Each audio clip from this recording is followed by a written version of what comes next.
Good afternoon. Willie the whale is finally free, making his way back to the ocean after being trapped in the New South Wales Manning River for the past 3 months.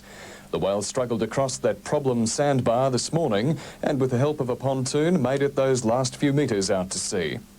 NATO political leaders are considering plans to use the alliance's firepower in Bosnia to drive back Serb troops threatening to overrun the so-called safe haven of Bihać.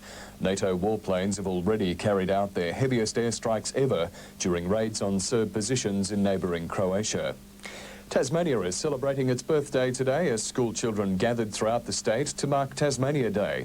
In Hobart, commemorations began at Rugby High as the Premier lowered the Australian flag to install the Tasmanian emblem.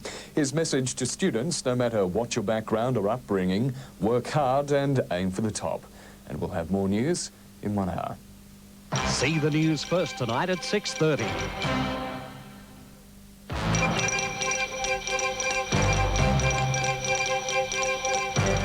Good afternoon. In Sydney, an elderly homeless man is still in a critical condition with burns to 90% of his body after 2 youths set him alight.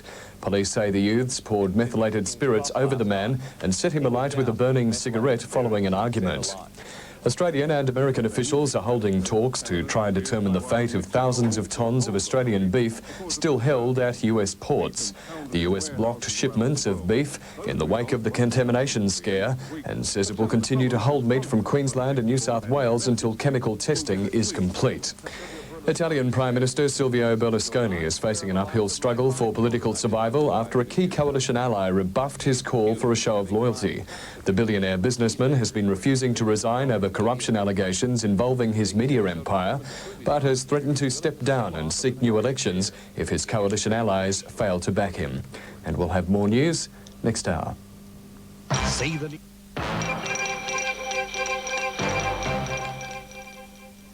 Good afternoon. In the US, a jet roaring toward takeoff with 137 people on board has slammed into a light plane, killing both people on the small aircraft.